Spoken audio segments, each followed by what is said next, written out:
ഇപ്പോൾ നമ്മളുള്ളത് വിജയ വിഠ്ഠല ടെമ്പിളിലാണ്. വിഠ്ഠല എന്നാൽ കൃഷ്ണൻ എന്നാണ് അർത്ഥം. ഹംപിയിലെ തന്നെ ഏറ്റവും മനോഹരവും കലാസൃഷ്ടിയുടെ ഉത്തുംഗ ഉദാഹരണവുമായ ഒരു ക്ഷേത്ര സമുച്ചയമാണ് വിഠ്ഠല ക്ഷേത്രം. വിഠ്ഠല ക്ഷേത്രത്തിനോട് മുമ്പിൽ മറ്റു മോണ്യുമെൻറ്റ്സിലെല്ലാം ഉള്ള പോലെ തന്നെ വലിയ ഒരു ബസാറുണ്ട്. ഈ ബസാറിന് വിഠ്ഠല ബസാർ എന്ന് പറയുന്നു. അപ്പോൾ ക്ഷേത്രത്തിൻ്റെ അകത്തുള്ള കാഴ്ചകളാണ് നമ്മൾ കണ്ടുകൊണ്ടിരിക്കുന്നത്. ഇപ്പോൾ കാണുന്നത് സ്റ്റോൺ ചാരിയറ്റ്, കല്ല് രഥമാണ്. കല്ലുകൊണ്ടുണ്ടാക്കിയ ഒരു രഥമാണ്. ചെറിയ കല്ലുകൾ കൂട്ടിച്ചേർത്ത്, കരിങ്കല്ലുകൾ കൂട്ടിച്ചേർത്ത് ഉണ്ടാക്കിയ ഈ രഥം യഥാർത്ഥത്തിൽ വിഷ്ണുവിൻ്റെ വാഹനമായ ഗരുഡന് പ്രതിനിധാനം ചെയ്തുകൊണ്ടാണ്, ഗരുഡനെ ഡെഡിക്കേറ്റ് ചെയ്തുകൊണ്ടാണ് ഈ രഥം ഉണ്ടാക്കിയിരിക്കുന്നത്. ഈ രഥത്തിൻ്റെ ചക്രങ്ങൾ ചലനാത്മകമായിരുന്നു, പക്ഷേ ഇപ്പോഴത് ഒരു ഭാഗത്ത് ഉറപ്പിച്ച് നിർത്തിയിരിക്കുകയാണ്. ആദ്യകാലങ്ങളിൽ കുതിരയായിരുന്നു രഥത്തിൻ്റെ മുന്നിൽ ഉണ്ടായിരുന്നത്. അത് മാറ്റി ഇപ്പോൾ ഒരു ആനയുടെ രൂപമാണ് അവിടെ വെച്ചിരിക്കുന്നത്. ഈ രഥത്തിന് നമ്മുടെ ഇന്ത്യയുടെ 50 രൂപ നോട്ടിൽ നമുക്ക് കാണാൻ കഴിയുന്നത് ഈ രഥത്തിൻ്റെ ചിത്രമാണ്.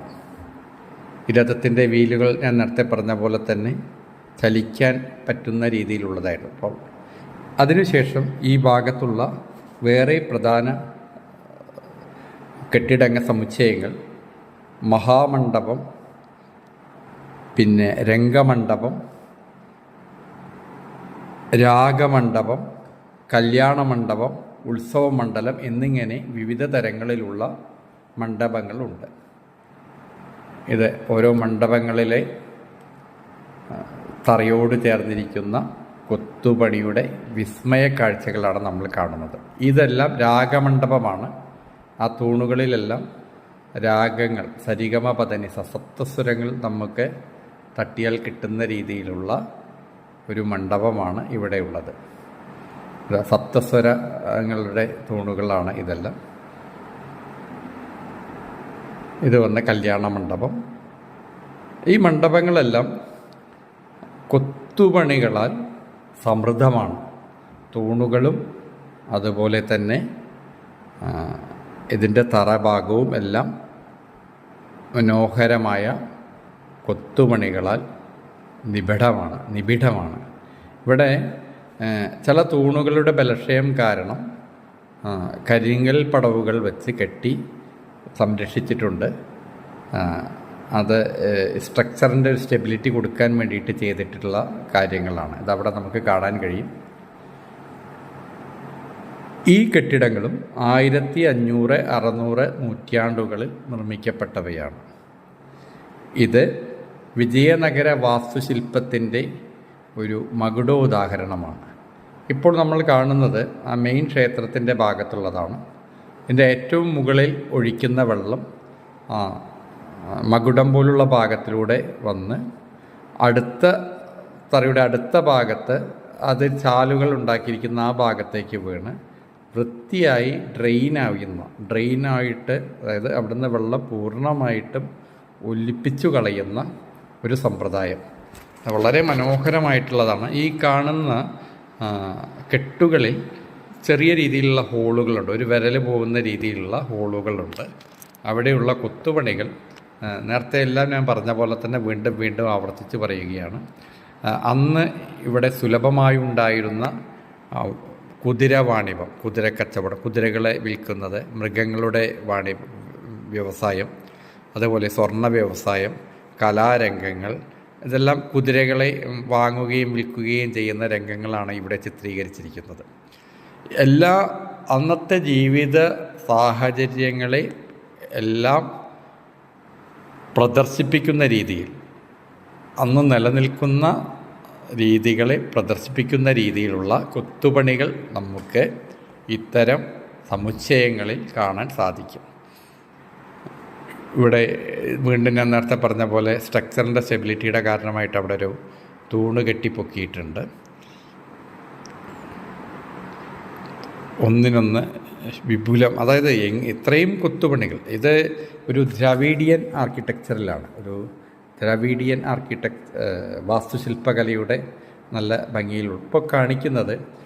ഇവിടെ ഒരു ഒരു പ്രതിമ പോലെ കുത്തിവെച്ചിട്ടുണ്ട്. ഇതൊരു ഭാഗം മറച്ച് പിടിച്ച് നോക്കുമ്പോൾ തവള ജലത്തിൽ ചാടുന്ന പോലെയാണ് തോന്നുന്നതെങ്കിൽ വേറൊരു ഭാഗം മറച്ച് പിടിക്കുമ്പോൾ നമുക്ക് തോന്നുന്നത് ഒരു പാമ്പിൻ്റെ വായിലുള്ള തവളയെ പോലെയാണ്. അങ്ങനെ വിവിധ ആംഗിളുകളിൽ ഒരു ഭാഗം മറച്ചാൽ അതിൽ നിന്ന് നമുക്ക് കിട്ടുന്ന ഫീലിംഗ്. ഇപ്പോൾ വെള്ളത്തിലേക്ക് ചാടാൻ തയ്യാറായി നിൽക്കുന്ന ഒരു തവളയാണ് ഇപ്പോൾ നമ്മൾ കാണുന്നത്. നേരെ തിരിച്ച് പിടിച്ചു വെച്ചെങ്കിൽ ഒരു പാമ്പിൻ്റെ വായിൽ അകപ്പെട്ട തവള പോലെ. അങ്ങനെ വാസ്തുശില്പ മാസ്മരികത നിറഞ്ഞ ഒരു കെട്ടിട സങ്കേതമാണ് ഈ വിത്തല്ല ക്ഷേത്രവും. അതായത് ഒരു വിഷ്ണുവിന് വേണ്ടി കെട്ടിയതാണ് വിത്തല്ല ക്ഷേത്രവും അതിൻ്റെ പരിസരവും. നേരത്തെ ഞാൻ പറഞ്ഞു, രഥം വന്ന് നമ്മുടെ 50 രൂപ നോട്ടിൽ കൊത്തിവെച്ചിട്ടുണ്ട്. ഈ ക്ഷേത്രവും ആരാധനയൊന്നുമില്ല. ഇതൊരു ഹിസ്റ്റോറിക് ചരിത്രപരമായ സ്മാരകമായിട്ടാണ്. ഇത് മണ്ഡപങ്ങൾ, നേരത്തെ കാണിച്ച ക്ഷേത്ര സമുച്ചയം, ക്ഷേത്രത്തിൻ്റെ ചുറ്റുമളവുകൾ, ക്ഷേത്ര ഗോപുരങ്ങൾ. ക്ഷേത്രത്തിൻ്റെ ഗോപുരത്തിൻ്റെ 1-ാം നില കരിങ്കൽ പടവുകളാണെങ്കിൽ 2-ാമത്തെ നില ഇഷ്ടിക കൊണ്ട് കെട്ടിപ്പൊക്കിയതാണ്. അതിനെല്ലാം ഭ്രംശനം നേരിട്ടിട്ടുണ്ട്. ഇത് നേരത്തെ പറഞ്ഞ സംഗീത മണ്ഡപമാണ്. ഇവിടെ മ്യൂസിക്കൽ പില്ലേഴ്സാണ് കാണിച്ചിരിക്കുന്നത്. പല പൊട്ടിപ്പോയ മ്യൂസിക്കൽ പില്ലേഴ്സും സിമെൻറ്റ് കൊണ്ട് വേറെ പുതുതായിട്ട് സൃഷ്ടിച്ചത് കൊണ്ട് തന്നെ സപ്തസ്വരങ്ങൾ ഇതിൽ നിന്ന് ഉണ്ടാക്കാൻ പൊതുവെ വിഷമമാണ്. ഈ സപ്തസ്വര തൂണുകൾ നമുക്ക് മധുരൈ മീനാക്ഷി ക്ഷേത്രത്തിൽ കാണാൻ കഴിയും. അതേപോലെ നമ്മുടെ പത്മനാഭസ്വാമി ക്ഷേത്രം, പഴയ ദ്രാവിഡിയൻ ആർക്കിടെക്ചറിലുള്ള ഒരുവിധം എല്ലാ സ്ഥലങ്ങളിലും ഇത് കാണാൻ സാധ്യമാണ്. ഇത് ശ്രീകൃഷ്ണ ക്ഷേത്രത്തിൻ്റെ പ്രധാന കവാടമാണ്. ക്ഷേത്രത്തിലേക്കുള്ള നടവഴികൾ എല്ലാം ഒരുപാട് പില്ലേഴ്സോട് കൂടിയിട്ടുള്ള വാസ്തുശില്പ ഭംഗിയുടെ അസാധാരണമായ അലങ്കാരപൂർണമായ പ്രവേശന കവാടങ്ങളും ശില്പങ്ങൾ കൊണ്ട് അലങ്കരിച്ച നടപ്പാതകളും പൂർണ്ണതോതിൽ മനോഹരമാണ്. ഇത്രയും നമുക്ക് ഇതിനെക്കുറിച്ച് പറയാൻ സാധിക്കുകയുള്ളൂ. വാക്കുകൾക്ക് അതിൻ്റെ പരിമിതികളുണ്ട്. ഈ ക്ഷേത്ര സമുച്ചയം നിലകൊള്ളുന്നത്, ഹംപിയിലെ എല്ലാ പ്രധാന കെട്ടിട നിർമ്മിതികളും നിലകൊള്ളുന്നത് തുംഗഭദ്രയോട് ചേർന്നാണ്.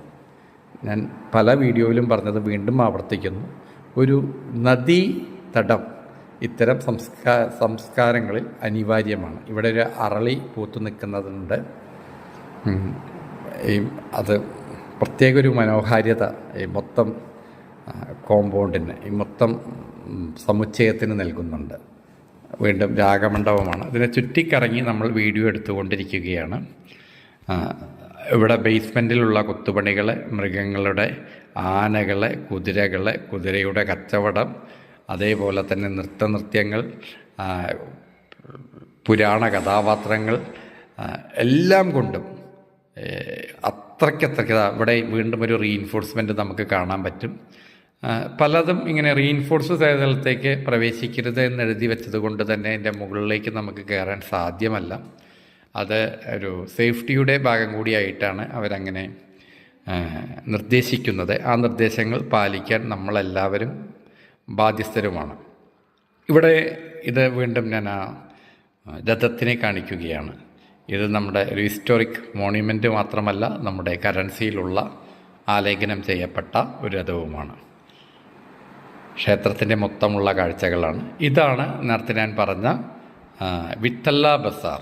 ഇവിടെ എല്ലാ ക്ഷേത്രങ്ങളോടും ചേർന്ന് അതിൻ്റെ മുന്നിൽ നല്ലൊരു വ്യാവസായിക കേന്ദ്രങ്ങളുണ്ട്. ഇതാണ് വിത്തല്ല ബസാറിൻ്റെ രംഗങ്ങളാണ് ഇവിടെ കാണാൻ സാധിക്കുക. അങ്ങനെ നമ്മൾ ഹംപിയിലെ ഒരുവിധപ്പെട്ട മോണ്യുമെൻറ്റ്സ് എല്ലാം ദർശിച്ചു കഴിഞ്ഞു. ഇങ്ങോട്ടൊരു ഇലക്ട്രിക്കൽ വണ്ടി അവൈലബിളാണ്. ഇനി നമ്മൾ ഒരു ശ്രീരാമക്ഷേത്രത്തിലേക്കാണ് പോകുന്നത്. ആ ശ്രീരാമക്ഷേത്രത്തിൻ്റെ പുറകിലായി ഒരു സൺസെറ്റ് പോയിൻ്റ് ഉണ്ട്. അസ്തമയം ദർശിക്കാനുള്ള അനുയോജ്യമായൊരു സ്ഥലമുണ്ട്. ആ സ്ഥല ദർശനത്തിനാണ് പോകുന്നത്. ഇവിടെ വീണ്ടും ഒരു ശ്രീരാമക്ഷേത്രമാണ്. ഈ ക്ഷേത്രവും 1500, 600 കാലഘട്ടങ്ങളിൽ നിർമ്മിക്കപ്പെട്ടതാണ്. ഇവിടെയും സാമാന്യം തിരക്കേടില്ലാത്ത കൊത്തുപണികളും കെട്ടിടങ്ങളും ഉണ്ട്. ഇവിടെ എല്ലാ ദിവസവും മുഴുവൻ നേരവും രാമായണ പാരായണവുമുണ്ട്. ഇവിടെ ആരാധനയുള്ളൊരു ക്ഷേത്രമാണ് ഈ ശ്രീരാമക്ഷേത്രം. ഇതിൻ്റെ പ്രധാന ഗോപുരവും സേഫ്റ്റിയുടെ ഭാഗമായിട്ട് പടവുകൾ വെച്ച് കെട്ടി ഒരു കരിങ്കൽ സപ്പോർട്ട് കൊടുത്തിട്ടുണ്ട്, ഒരു പടവ് വെച്ച് സപ്പോർട്ട് കൊടുത്തിട്ടുണ്ട്. ഇനി സൂര്യാസ്തമയം അതിനോട് ചേർന്നുള്ള ഒരു കിണറാണ് ഇപ്പോൾ നമ്മൾ കാണുന്നത്. ഇനി സൂര്യാസ്തമയം കാണുന്നതോടുകൂടി ഇന്നത്തെ ഈ ദിനം നമ്മൾ ഹംപിയിൽ പര്യവസാനിപ്പിക്കുകയാണ്. ഇനി അടുത്ത ഭാഗത്തിൽ നമുക്ക് ഹംപിയിലെ പുരാണവുമായിട്ട് ബന്ധപ്പെട്ടിട്ടുള്ള അഞ്ജന ഹിൽസ്, അതായത് ഹനുമാദ്രി എന്ന് പറയുന്ന സ്ഥലത്തെക്കുറിച്ചും സുഗ്രീവ ബാലി ഇവരുടെ ഗുഹകളെക്കുറിച്ചും ശബരി തീർത്ഥത്തെക്കുറിച്ചുമെല്ലാം അടുത്ത വീഡിയോ, അത് കുറച്ച് ദീർഘമാണ്, ആ വീഡിയോയിൽ കാണാം. അത് നോർത്തേൺ ഹംപിയുടെ ഡീറ്റെയിലിംഗ് ആണ്. ഈ ശ്രീരാമക്ഷേത്രത്തിൻ്റെ ചുവരുകളിലും മത്സ്യം ഉൾപ്പെടെയുള്ള പല ജീവജാലങ്ങളെയും കൊത്തിവെച്ചിട്ടുണ്ട്. ആ മലയുടെ മുകളിൽ കുറേ ശിവലിംഗങ്ങളുണ്ട്. ശിവൻ, നന്ദി, ഇതെല്ലാം ആ പാറയിൽ തന്നെ കൊത്തി തീർത്ത ഒരുപാട് ശിവലിംഗങ്ങളും എല്ലാം കാണാം. ഇവയെല്ലാം തന്നെ 500 വർഷത്തിൽ കൂടുതൽ പഴക്കമുള്ളതാണ്. ഇവിടെ നിന്ന് അസ്തമയം ദർശിക്കാൻ അതിമനോഹരമാണ് എന്ന് അഭിപ്രായപ്പെട്ടു. അതിൻ്റെ അടിസ്ഥാനത്തിലാണ് സൂര്യൻ അസ്തമിച്ചു കൊണ്ടിരിക്കുകയാണ്. സൂര്യാസ്തമയം കാണാൻ വേണ്ടിയാണ് ഈ മലയിൽ കയറിയിട്ടുള്ളത്. ഇതുവരെ ഈ വിവരണം കേട്ട എല്ലാവർക്കും നന്ദി. അടുത്ത ഒരു ഭാഗത്തോടുകൂടി ഹംപിയിലെ യാത്ര പര്യവസാനിക്കും.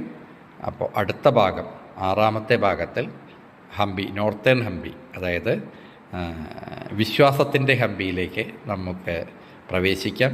ഇതുവരെ ചരിത്രപരമായ ചരിത്ര സ്മാരകങ്ങളുടെ, കെട്ടിട സ്മാരകങ്ങളുടെ, വാസ്തുശില്പകലയുടെ ഹംപിയെക്കുറിച്ചാണ് നമ്മൾ സംസാരിച്ചിരുന്നത്. ഇവിടെ ഈ അസ്തമയം കാണാൻ നമ്മുടെ കൂടെ ഒരു മയിലുണ്ട്. ആ മയിലിൻ്റെ വിദൂരമായ ഒരു ദൃശ്യമാണ് ഇപ്പോൾ നമ്മൾ കാണുന്നത്. ആ മയിൽ മണിക്കൂറുകളായിട്ട് അവിടെ അങ്ങനെ സ്വസ്ഥനായിട്ടിരിക്കുകയാണ്. നമ്മൾ ഒരു മണിക്കൂർ മുന്നേ, അസ്തമയത്തിന് മുന്നേ നമ്മളവിടെ കയറി. ആ സമയം മുതൽ മയിൽ